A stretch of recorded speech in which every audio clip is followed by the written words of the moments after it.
Why tennis will never have another big three. And that's a good thing. The smash hit era that changed everything. It was tennis's golden era, shining bright like a 24-carat masterpiece. For nearly 20 years, the sport was dominated by three legends: Federer, the graceful Swiss genius; Nadal, the relentless Spanish clay warrior; and Djokovic, the flexible Serbian who thrived under pressure. They were dubbed the Big Three for good reason. They hoarded Grand Slams like dragons, rewrote record books like frustrated editors, and made the rest of the ATP Tour look like background extras in their epic saga. But here's the kicker: we'll never see anything like them again. And here's the even bigger kicker: that's not a tragedy, it's a glorious new chapter. The Big Three were a genetic anomaly. The Big Three were tennis's own Avengers: Federer with grace, Nadal with grit, and Djokovic with machine-like resilience. Each had a unique style that redefined the game. The chance of all three rising at once was a freak occurrence, creating a legendary but monopolized era where they dominated tournaments like uninvited guests who just wouldn't leave. But wait, isn't that a bad thing? Well, yes and no. Sure, it was epic watching the Big Three duel year after year. Wimbledon finals, 5-set thrillers, comeback wins, you name it. Tennis became a blockbuster franchise starring the same three actors. But you know what happens when sequels drag on too long, right? They get stale. Yes, we said it. Eventually, even the fiercest Vidal or Djokovic showdown felt like a rerun. What about the other players? The supporting cast? Names like Andy Murray, Stan Wawrinka, Juan Martín del Potro, immensely talented, but often sidelined by the Big Three's vice grip on the sport. It was less a rivalry and more a tyranny, a glorious record-breaking tyranny, but a tyranny nonetheless. Why we won't see another Big Three, and why that's great. The tennis landscape has changed dramatically since the days Federer first served up poetry in motion. Let's break down exactly why a Big Three redux isn't in the cards, and why that's cause for celebration.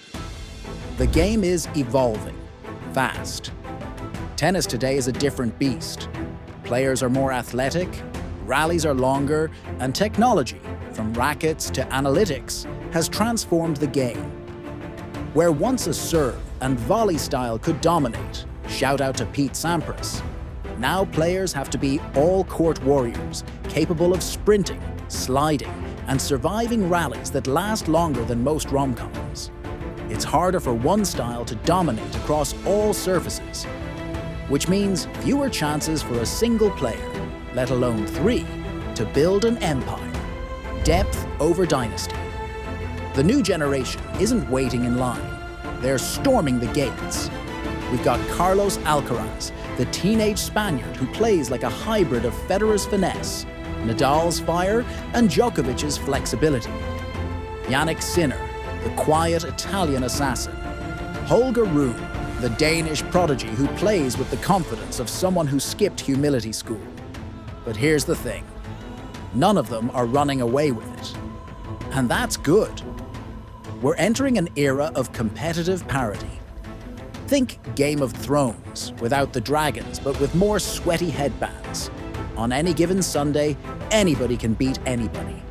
This unpredictability, it's thrilling.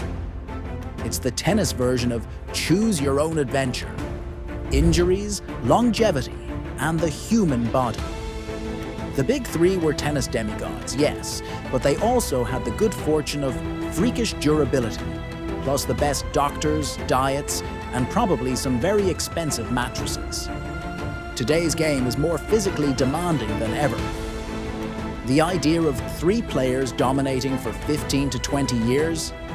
That's like expecting your laptop battery to last all day while streaming Netflix, Zooming, and playing Fortnite. It's just not gonna happen. Modern players burn bright, but often burn out faster. Personality-driven tennis is making a comeback. Let's be honest, while the big three were goats on the court, they were pretty polished off it. Media trained, brand friendly, squeaky clean. Well, maybe not Djokovic's diet rants. Today's players, they're spicy. They tweet, they scream, they break rackets. Nick Kyrgios turned bad boy behavior into a performance art. Alcaraz smiles like a kid at Disney even in tie breaks. And Rune literally grunts like Thor after a good shot. We're no longer watching a royal procession.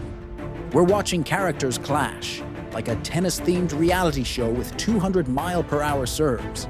If you've stayed with us this far, it means you've found value in this video. Please support us by liking and subscribing. And don't forget to check the link in the description for some incredible supplements to boost your performance. Now, let's get back to the video. The fans have changed too. Gone are the days of everyone uniting behind the Holy Trinity. Tennis fans now have tribes. Some love the raw power of Sinner. Others obsess over Alcaraz's shot variety. Some are Kyrgios apologists. Some are still grieving Federer's retirement, like he was their childhood dog. Modern tennis fans don't just want dominance. They want chaos, upsets, TikToks, and tattoos. They want drama and diversity. The glory of chaos. Embrace the madness. If you're mourning the end of the Big Three era, take heart. You're not losing legends. You're gaining variety.